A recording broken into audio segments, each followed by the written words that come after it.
Welcome back to another episode of Live Chat with James here at the studios at ProPix TV in Vancouver, British Columbia. Tonight we're going to actually take a look at part 2 of the indictment in relation to the founder of Silk Road, the dark web website that facilitated drug trafficking among other major incidences of online crime and the avoidance of detection by U.S. law enforcement and international law enforcement. Now, we already know that Ross Ulbricht has been pardoned by the President of the United States, that is Donald Trump.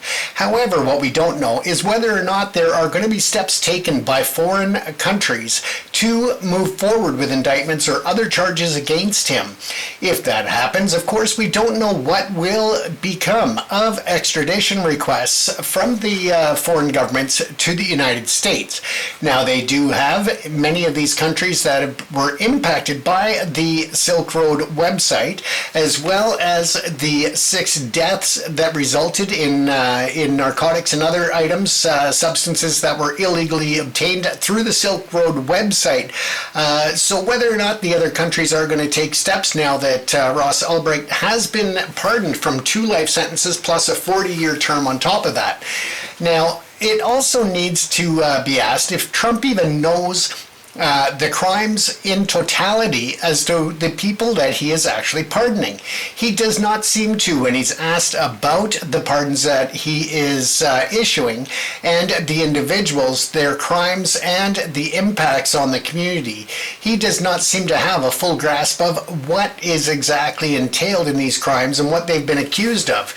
He seems to be just issuing pardons left, right, and center to anybody that reaches out and asks for one, or who his henchmen are requesting of him to do. So again, it's going to be interesting to watch how this turns out in the international community, but I know that there is a lot of frustration and anger over some of these pardons that he is issuing. Now, Trump does not seem to grasp the depth and the seriousness of a lot of the crimes that were committed. Now, of course, there are other crimes that have been pardoned, including over 1,000 people in relation to the insurrection at the White House on January the 6th. So again, they got blanket pardoned, and one of them has already been rearrested for gun-related charges. Other individuals have very clearly stated that they are thankful to U.S. President Donald Trump, and their first order of business is to go out and buy new handguns and other weapons. So it shows that there is a lack of connection between the fact that they feel the pardon excuses their behavior and allows them to even pursue other acts that may or may not go against the laws of the United States and the international community. So it's going to be interesting to watch how this all plays out with all of these pardons and the level of culpability of Donald J. Trump if these individuals are actually rearrested on violent offenses. Now, of course, we know that in keeping with Donald Trump's theory that these people were just chased down by the Biden government and they were unfairly treated by the justice system. But let's keep in mind that the majority of the individuals who have already been sentenced are individuals who pled guilty. Now, of course, we know that the U.S. justice system is not always fair when it comes to forcing or putting the pressure on those charged with criminal actions when it comes to pleading out the case. Now, the pleads often are a way of avoiding costly trials and for the prosecution to have to make their case. Instead, they offer a much lighter sentence and reduced charges in order to get those guilty pleads. So again, it is not necessarily a fair and equal justice system for all, but at the same time, what is that teaching the next generation or even the current generation? That if you are a part of an insurrection at the White House, you take the life of or at least the group actions cost the life of a police officer, life-altering injuries and brain damage to another, and yet they all walk free. This does not seem to be in line with political beliefs of getting tough on crime and to deal with the drug problems in the US and the rest of the world.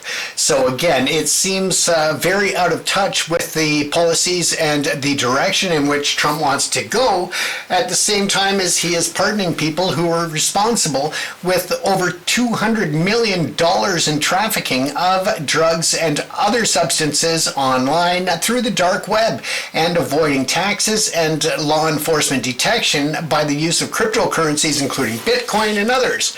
But that again takes us back to the Ulbricht case, the Ulbricht case, and that is the fact that when he was arrested, of course, he had to be subjected to the Forfeiture Act, which means that the U.S. government confiscated his bitcoins, his crypto wallets, and other cash and assets that he had. Now that he has been pardoned, will the U.S. government be on the hook to repay him for those forfeitures? And with that comes a very good question.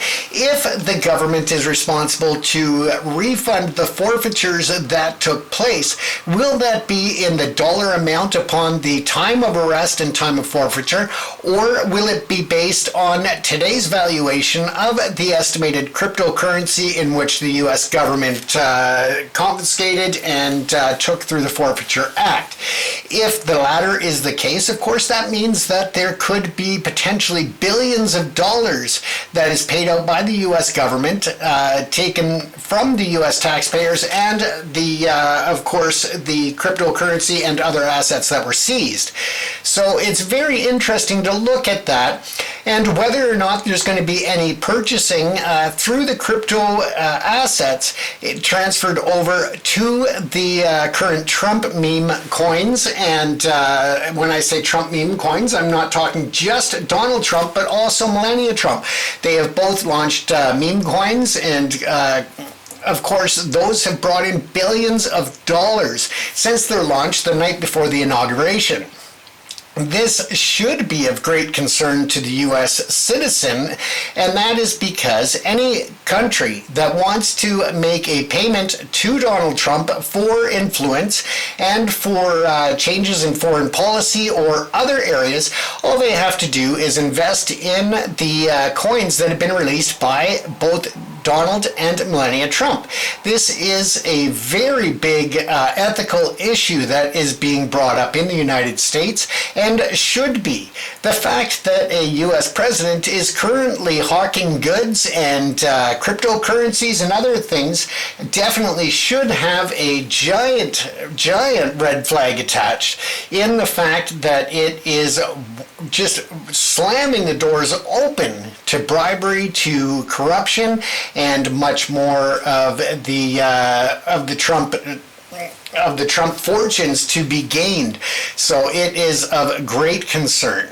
When you look at the fact that Donald Trump is potentially looking at trade wars with nations, including Canada and Mexico, on the grounds and premise that he is concerned about immigration issues and drug issues, and then at the same time goes and pardons the founder of the Silk Road website, which was intentionally designed to facilitate and encourage the online purchase and distribution of narcotics and other illicit substances throughout the United States and around the world. This is, of course, in total contrast to the theory that he wants to crack down on the drug distribution throughout the United States and the crime element. So once again, it shows that if you are worth billions of dollars, then you can almost get away with anything in Trump's books. Now, also keep in mind that since Ross has been released from custody, he has been quite arrogant in his attitude towards his crimes. At no point has he shown any remorse or ill feeling towards what he had done, and the 6 lives that were lost as a result of products and substances that were obtained through the site. And that's just the 6 that we are aware of around the world. There, I'm sure, were many more deaths that could have been attributed to the substances obtained through the Silk Road website. Now, this did not only encompass drug sale and distribution, but also, false identities, false social security numbers, false driver's licenses, false passports, so many other issues at hand when it came to the criminality of the actions of Mr. Ross Ulbricht in the operation of the Silk Road website. So again, it is just as an issue that takes international interest and international ramifications of people who had died.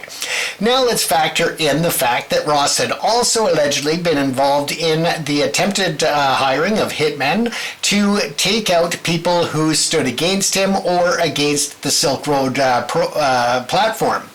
In addition, it is alleged that he had attempted to take out a hit on one of the jurors that was in the jury pool for his trial. So again, it just shows that if you're rich, wealthy, and get the right connections to Donald Trump, that you can get away with literally murder. It is just unfathomable where he is going with his thought process in just throwing these pardons out and not understanding the totality of the crimes in which these individuals had been convicted or even pled guilty to. Let's even take it a step further. They pled guilty to these crimes, and this is just insane what we're seeing. And so with that said, let's take a deeper dive into the actual actions and charges of the first indictment that came down from the United States Federal Court in the Southern District of New York. And we'll go back, this was from February the 4th of 2014, and this is a copy of the actual indictment that I'll be referring to. So if you have any questions or think that it is fake news, I do have a copy of the indictment that I'll be scrolling through on the screen with you so you can see that this is in black and white. It is the fact. It is what was processed within the United States judicial system, what he actually pled guilty to in terms of the crimes, and the other allegations against him we'll cover in part 3. This is part 2 of this series, so we will definitely have another part to this live series. If you are unable to watch the whole live episode here, of course we do replay it and repost it on our social media platforms and other platforms, so you can catch up on all of the discussion. And by all means, feel free to share on the screen your thoughts, your opinions, either way, even if they are in conflict to my opinions or the information that I am sharing here.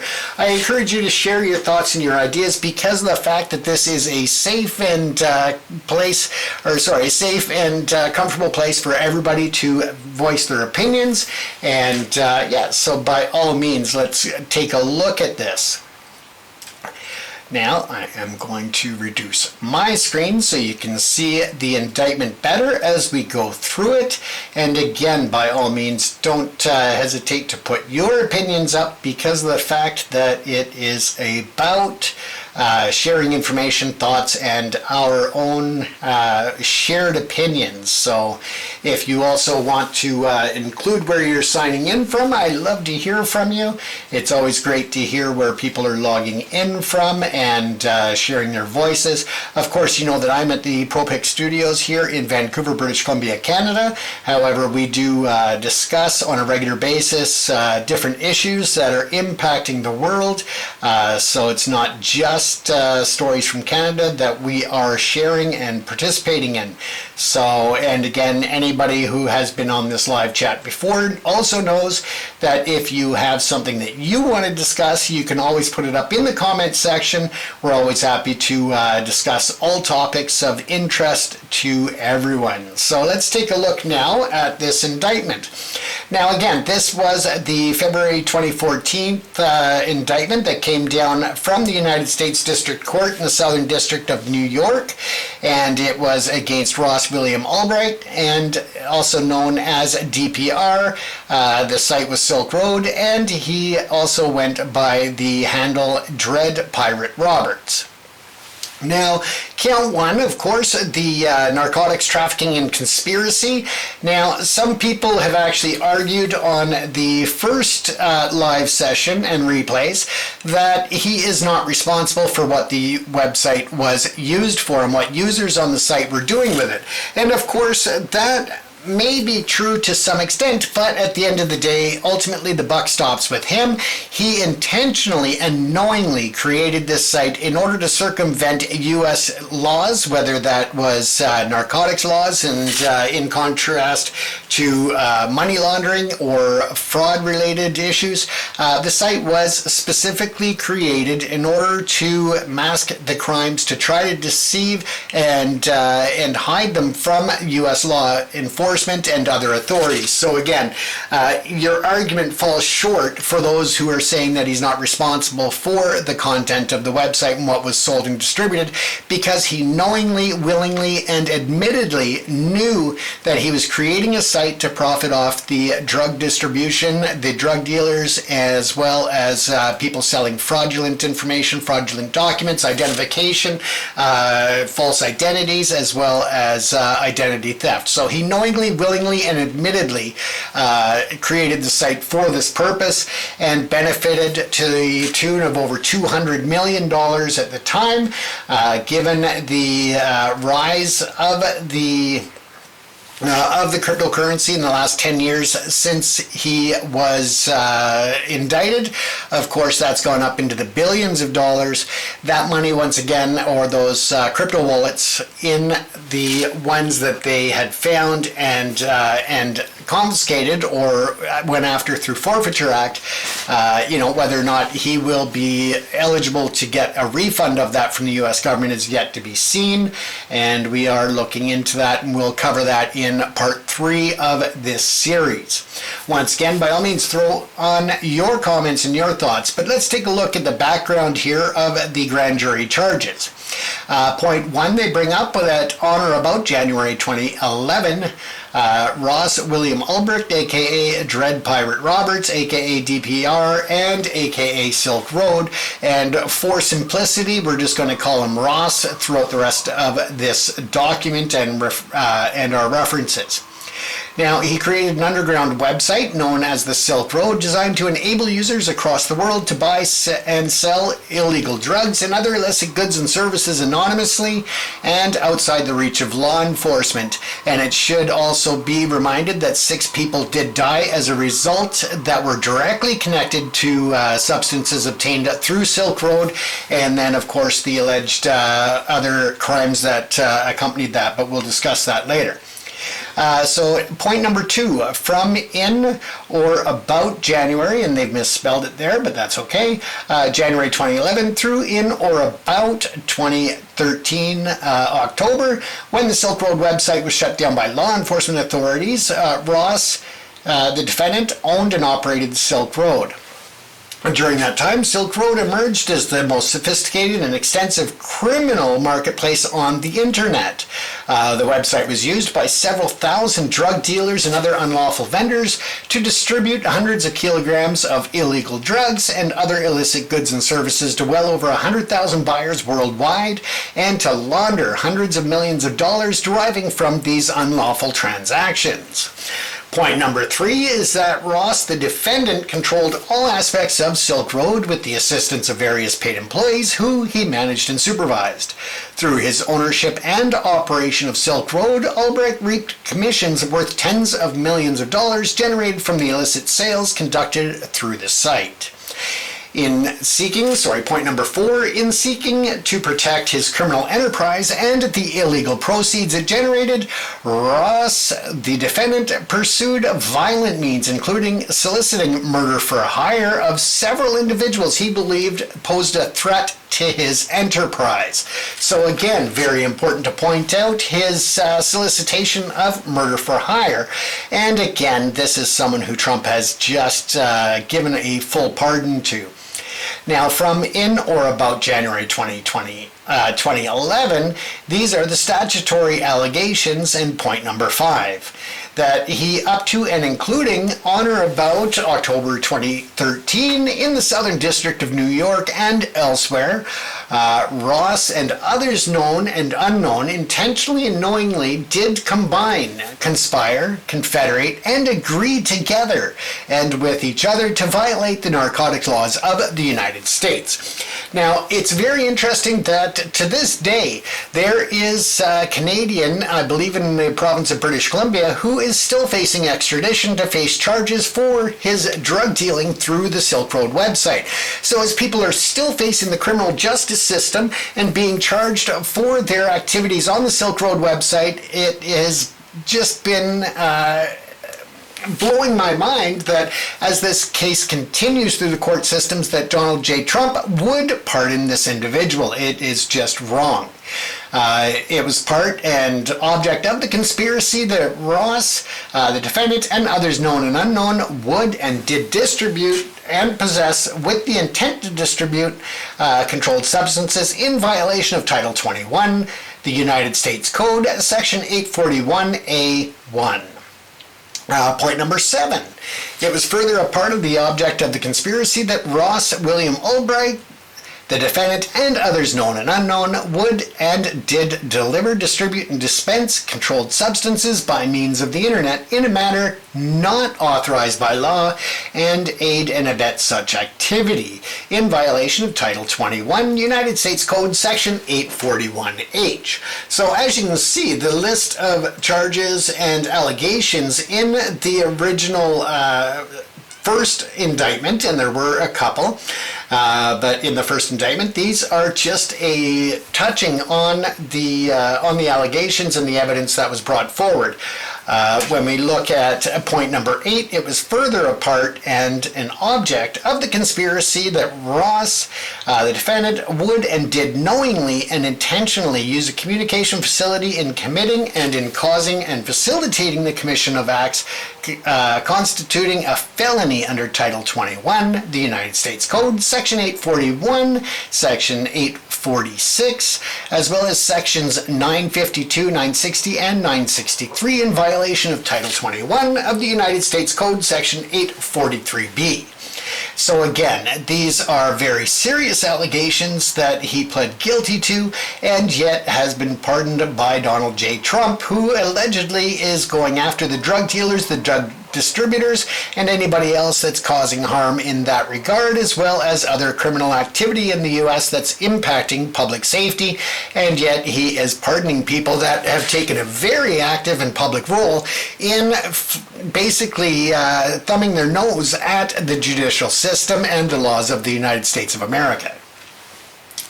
Point number 9, the controlled substances that Ross, the defendant, conspired to distribute and possess with the intent to distribute included, among other things, 1 kilogram and more of mixtures and substances containing a detectable amount of heroin, 5 kilograms and more of mixtures and substances containing a detectable amount of cocaine, 10 grams and more of mixtures and substances containing a detectable amount of lysergic acid diethylamine, and that's known as LSD, as well as 500 grams or more of mixtures and substances containing detectable amounts of methamphetamine, its salts, isomers, and salts of its isomers in violation of Title 21, United States Code, Section 812, as well as Sections 841A1 and 841B1A.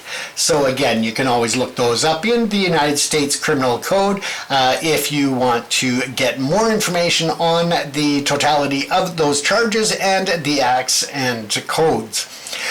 In terms of overt acts, point number 10 brings up that in furtherance of the conspiracy and to the effect the illegal objects thereof, the following overt acts, among others, were committed in the Southern District of New York and elsewhere.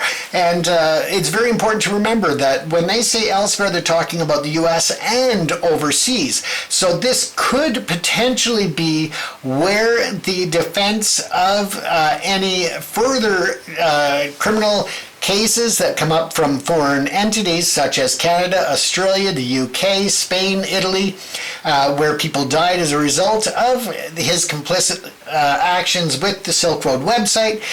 They may be able to argue some point if there is a request for extradition stating that this indictment covered those judicial jurisdictions as well, because it does claim elsewhere. However, it should be made clear that the U.S. does not have the authority to override any sovereign nation or rule of law of those states, countries, and regions. So let's take a look at point A. In or about January 2011, Ross, the defendant, created the Silk Road website, providing a platform for drug dealers around the world to sell a wide variety of controlled substances via the internet.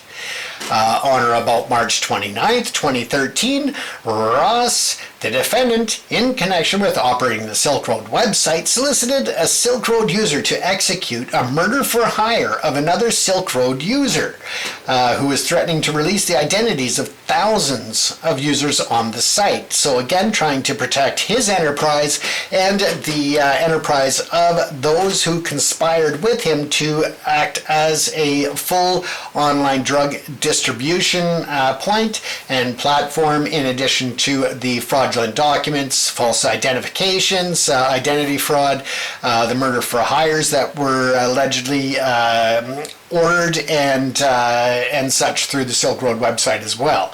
On or about October the 1st, 2013, Ross, again the defendant, logged on as a site administrator to the web server hosting the Silk Road website. Title 21, United States Code, Section 846. Let's take a look at count 2 of this indictment, and that is the continuing criminal enterprise portion thereof. The grand jury further charges, point 11. The allegations contained in paragraphs 1 through 4 of this indictment are repeated and realleged as if fully set forth herein. So again, they are taking count 2 with the same charges as we have just covered above, plus point 12, and that is from in or about February of 2011 up to and including on or about October 2013 in the Southern District of New York and elsewhere. Ross, the defendant, engaged in a continuing criminal enterprise in that he knowingly and intentionally violated Title 21 of the United States Code. And we keep hearing about that because it is just the ongoing situation of his criminal enterprise and activity. Now, he was in violation of the sections including 841, 843, and 846 of the United States Code, which violations were part of a continuing series of violations of the Controlled Substance Act, Title 21 of the United States Code, Section 801. Okay, undertaken by Ulbricht in concert with at least 5 other persons, with respect to whom Ulbricht occupied a position of organizer, a supervisory position, and a position of management, and from which such continuing series of violations Ulbricht obtained substantial income and resources, again going back to the hundreds of millions of dollars in which he directly benefited from the Silk Road website and commissions on sales of the illicit substances that were sold and distributed throughout the website, as well as the services and other products. Count 3 is the computer hacking conspiracy, and that continues on. That the grand jury further charged, point 13, that the allegations contained in paragraphs 1 through 4 of this indictment are repeated and realleged as if fully set forth herein. So again, bringing those same allegations and charges forward in count 3. In addition to providing a platform for the purchase and sale of illegal narcotics, the Silk Road website also provided a platform for the purchase and sale of malicious software designed for computer hacking, such as password stealers, keyloggers, and remote access tools. While in operation, the Silk Road website regularly offered hundreds of listings for such products. So that is where people were able to go online and buy the software and programming tools to actually break into not just corporate and government systems, but also to private citizens' computers and such, so that they could record keystrokes, get online banking information, online credit card details, and so forth. And that was also a part of the Silk Road website. So when you look at the far-reaching implications and impacts on the U.S. citizen as well as international citizens when it came to the Silk Road website, it was much far-reaching than just the individuals who were ordering up illicit substances such as the heroin, the methamphetamine, LSD, and so many other things, including date rape drugs and so forth, that were available for sale on Silk Road. And there were also services available that would target individuals, companies, and government agencies where people could order the hacking or other nefarious actions online against individuals and entities. Now, from in or about February the 2011 date, up to and including or about October 2013 in the Southern District of New York and elsewhere, Ross, the defendant, and others known and unknown intentionally and knowingly did combine, conspire, confederate, and agree together and with each other to commit computer hacking in violation of Title 18 of the United States Code, Section 1030A2. Point 16. It was a part and an object of the conspiracy that Ross, the defendant, and others known and unknown would and did intentionally access computers without authorization, and therefore would and did obtain information from protected computers for the purpose of commercial advantage and private financial gain, and in furtherance of criminal and torturous acts in violation of the Constitution and the laws of the United States, in violation of Title 18, United States Code, Section 1030A2. Now, Title 18 of the United States Code, Section 1030B as well. Count 4, let's take a look at the money laundering conspiracy portion of this indictment. Again, this is from February the 4th of 2014, in which he was just given a full pardon by the United States government, and President Trump pardoned him in full. Meanwhile, there are still people facing criminal activity, criminal charges, and extradition requests from other nations in order to act or to be held accountable for their actions in using and conspiring with Ross to use the site for financial gain and criminal activities. Now, point 17, the allegations contained in paragraph 1 through 4 and paragraph 14 of this indictment are repeated and re-alleged as if fully set forth herein, and that goes to the original portion of it that we covered at the top of the document. Section 18, or point 18, Ross, the defendant, designed Silk Road to include a Bitcoin-based payment system that served to facilitate the illegal commerce conducted on the site, including by concealing the identities and locations of users transmitting and receiving funds through the site. And it should also be brought up that they also use this to facilitate and act out an avoidance of tax obligations through not just the U.S. government, but international governments as well. Through that. So again, it is a very lengthy process of the judicial system that took place, and at the end of the day, Ross did plead guilty to charges, was given 2 life sentences plus 40 years on top to run consecutive, I believe. They may have been concurrent, but I believe they were consecutive, which is a difference of them being just run all at the same time. So both life sentences would be calculated day 1 through to the end of the sentence, as well as the 40-year term. So that is what that means. And then for consecutive would mean that once the 1 life sentence is up, then he starts the next one, and then he starts after that, he starts the 40-year, which obviously is not going to happen at that point. But The other reason why they do things like that is because if one of the allegations or one of the charges is later reversed on appeal, they can still full in and enforce the other sentences that were handed down on the other counts. So that is a lot of why you see that.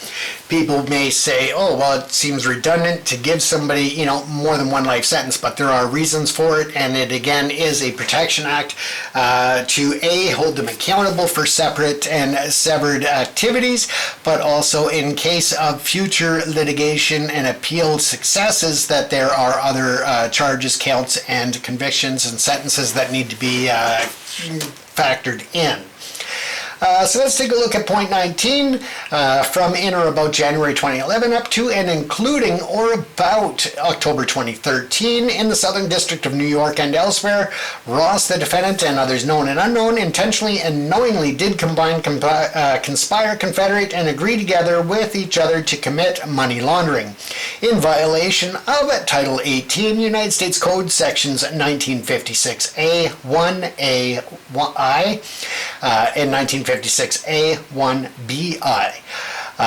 Point number 20 was that it was part and an object of the conspiracy that Ross William Ulbricht, aka Dread Pirate Roberts, aka etc., the defendant and others known and unknown in offenses involving and affecting interstate and foreign commerce, knowing that the property involved in certain financial transactions represented proceeds of some form of unlawful activity, would and did conduct and attempt to conduct such financial transactions which in fact involved the proceeds of specified unlawful activity, to wit, narcotics trafficking and computer hacking, among other allegations in violation of Title 21 United States Code, Section 846, and Title 18 of the United States Code, Section 1030, respectively, with the intent to promote the carrying on of such specified unlawful activity in violation of Title 18 United States Code, Sections 1956A, 1AI.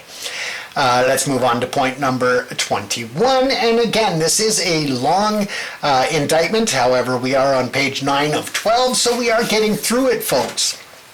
By all means, remember that you are welcome to put your opinions up on the comment section, as well as let us know where you're logging in from.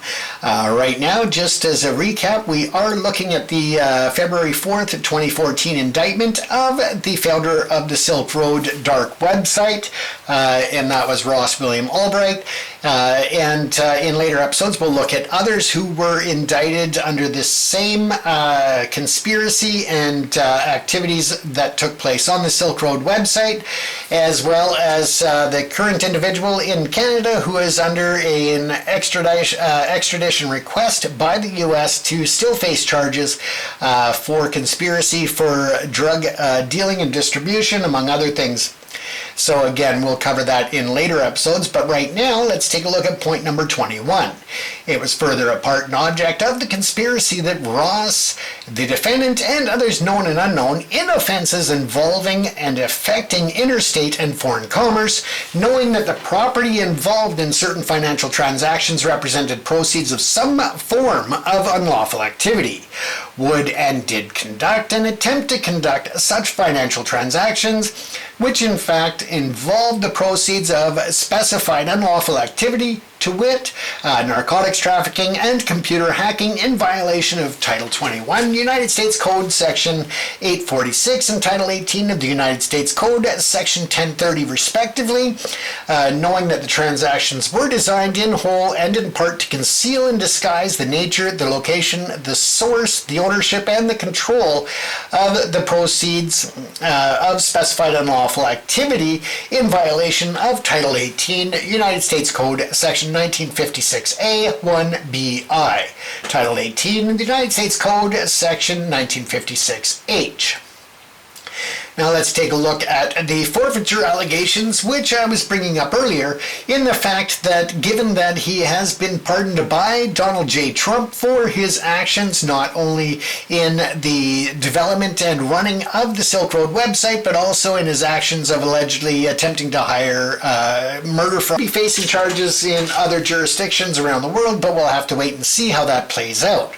So let's take a look at the forfeiture allegations in point number 22. As a result of committing the controlled substance offenses alleged in counts 1 and 2 of this indictment, Ross, the defendant, shall forfeit to the United States pursuant to Title 21, United States Code Section 853, any property constituting or derived from any proceeds the defendant obtained directly or indirectly as a result of the offense, and any property used or intended to be used in any manner or part to commit or facilitate the commission of the offenses.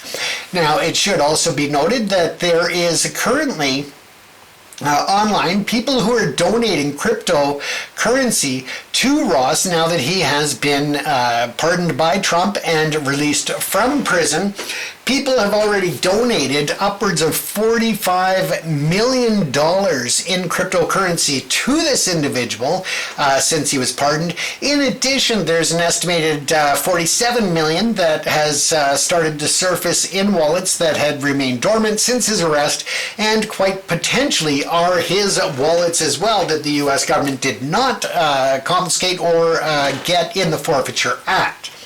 So point number 23, as a result of committing the computer hacking offenses alleged in count 3 of this indictment, Ross, the defendant, shall forfeit to the United States pursuant to Title 19 of the United States Code, Section 982A to B, any property constituting or derived from proceeds obtained directly or indirectly as a result of the offense. Point number 24, as a result of committing the money laundering offense alleged in count 4 of this indictment, Ross, the defendant, shall forfeit to the United States pursuant to Title 18, United States Code, Section 982A1, any property, real or personal, involved in the offense, or any property traceable to such property. So yeah, it's going to be interesting again to see if the U.S. government has to reimburse him and refund all of the assets that were, or the value thereof, the assets that were received in forfeiture, especially considering that we're looking at 10 years since this indictment. There may have been the distribution of assets or the sale of such assets in order to fulfill this order or this part of the indictment. The substitute asset provision is essentially looking that if he did hide or mislead some of the assets in terms of avoidance of the Forfeiture Act, the government can actually go after him for the valuation of those said properties or assets that they deem at that value. If it has been transferred or sold to or deposited with a third person, so if family members or others were holding funds in his name and they are able to trace it, they can go after that valuation as well, which again is no longer in power or effect because he has been fully pardoned for his activities.